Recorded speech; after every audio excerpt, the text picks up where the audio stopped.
Magandang araw mga kaibigan. Bigyan natin ng reaction, opinion itong post ang balita ngayon. Ace Barbers, asawa ng bumoto pabor sa impeachment, nakiisa sa paggunita ng karawan ni Iglesia ni Cristo founder Felix Manalo. Nagbigay ng pagbati ang dating mambabatas na si Ace Barbers sa mga miyembro ng Iglesia ni Cristo kaugnay ng paggunita sa kaarawan ni Felix Manalo nitong May 10, kahapon. Sa Facebook post ng Congressman Ace Barbers News and Communications page, nagpaabot si Barbers ng mensahe para sa mga kaanib ng Iglesia ni Cristo habang inaalala ang founder at ang unang executive minister ng simbahan. Ito ang kanyang post. Warm greetings to our brothers and sisters in the Iglesia ni Cristo as we remember the birth anniversary of Felix Y. Manalo. Nagsinurugaw na siya. Dako Karajaw. An amo respeto sa iiha, kontribusyon sa pagligon sa pagtuo, disiplina, sanan panaghiusa sa komunidad. Tagalog. Malaki ang aming paggalang sa kanyang naging kontribusyon sa pagpapatatag ng pananampalataya, disiplina at pagkakaisa ng komunidad. Naway, itagalog ko na lang naway patuloy na magsilbing inspirasyon ang kanyang pamana sa paglilingkod at pananampalataya para sa bawat henerasyon. Happy birthday ka, Felix. Okay. No problem. Mag-greet ka, kailang. Ano ba ito? Taos puso? Ang Iglesia ni Cristo, nagpahayag na ng pagkadisgusto sa impeachment. Kaya nga nung, I think, January ba ito or December of 2024, yung dambuhalang rally ng Iglesia na halos sobra 2 million ang lumahok. Yung Rally for Peace. Tawag nila, kailang, ang mensahe doon is, no to impeachment. Ngayon, tinuloy pa rin ang impeachment. Itong asawa ni Barbers, si Congressista Bernadette Barbers, isa sa bumoto. Gusto nilang ma-impeach si BP Sara, ayaw ng iglesia. So, itong ganitong mensahe, anong dating sa Iglesia ni Cristo? Kayo na ang umusga. Ang naturang post ay lumabas sa gitna ng umiinit na usapin kaugnay ng impeachment complaint laban kay Vice President Sara Duterte, kung saan kabilang sa mga bumoto pabor sa finding of probable cause sa House Committee on Justice, ang asawa ni Ace Barbers, Congresswoman Bernadette Barbers. Nauna ring naging viral online ang mga social media posts at komentaryong nag-uugnay sa posisyon ng ilang miyembro ng Iglesia ni Cristo sa mga politikong sumusuporta sa impeachment complaints laban kay BP Sara, bagamat wala pang opisyal na pahayag ang Iglesia ni Cristo hinggil dito. May nakita kong post, video kaya, Cathy Binag at saka ni Doc Lorraine Badoy. Sabi nila, ang sino mang mambabatas na boboto pabor sa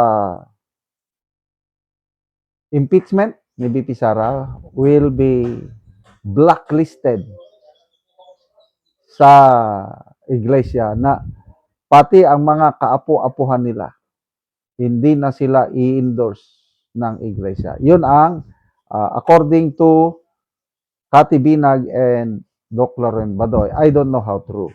But, sa tingin ko lang, opinion ko lang ito, is it makes sense dahil nagrally na ang Iglesia ni Cristo, 2 million mahigit ang dumalo. Sinasabi na nila na ayaw namin ng impeachment.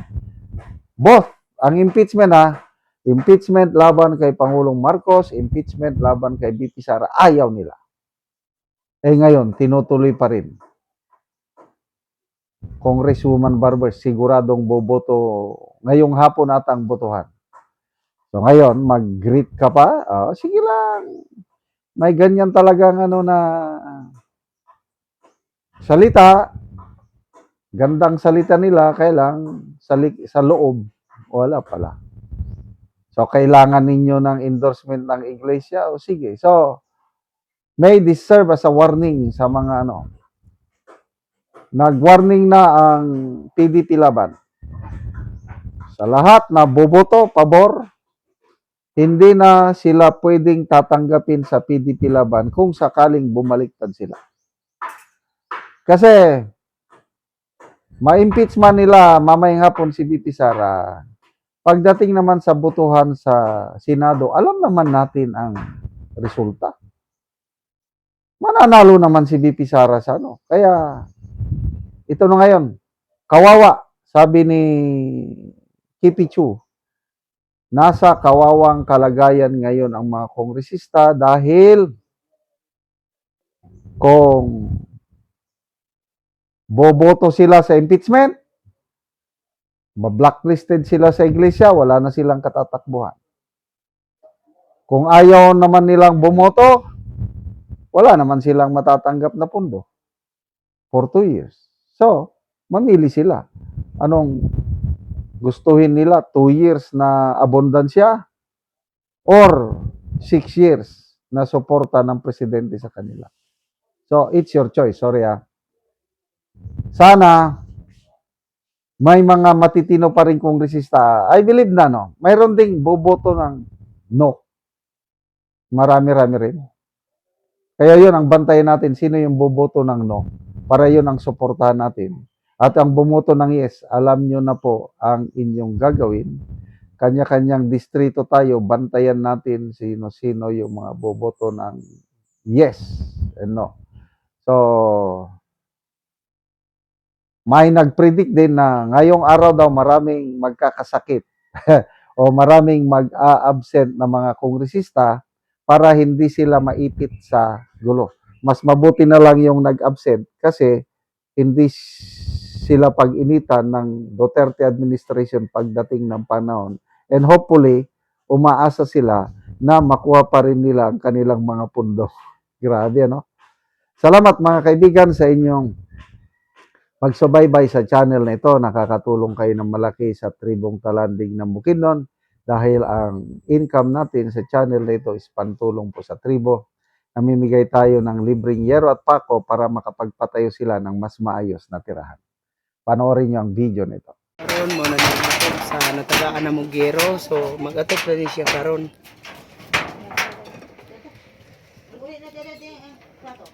So mga buslot na gyud. So gipag-isplastipan lang gani ang uban.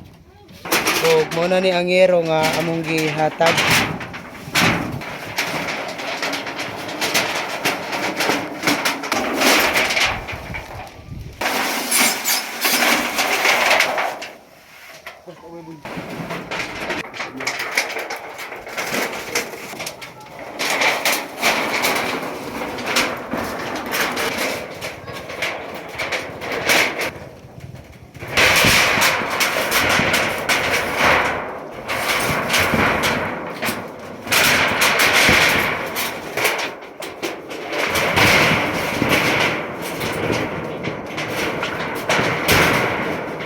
O karon humanagyud sa pag-atop ang among ginahatag nga yero.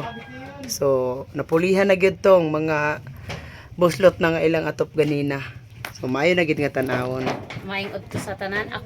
Ako dako kaayo ko pasalamat unang-una, dako ako pasalamat sa Ginoo nga dunay tawo nga instrumento nga iyang gihimo nga isip ako usa nga nagkinahanglan iya kong natabangan og ako manghinaot nga daghan pang mga sama na ako nga nagkinahanglan nga mahatagan gihapon. Daghang salamat. So pila na dito ka tuig ang imong atop nga yero nga buslot na? Almost 11 years. 11 years. Sa nga naman sa 11 years wala gyud ka nakapuli og atop para lang unta mapulian. Tungod sa kalisod nga ang pagkaon ra gyud mo ay among Afford. nga Mm. mo'y among masiguro gyud nga bisan og nagkabuslot ng among atop na dili gyud na mo mapulihan tungod kay pagkaon man gyud ang among ma-priority. So salamat kaayo.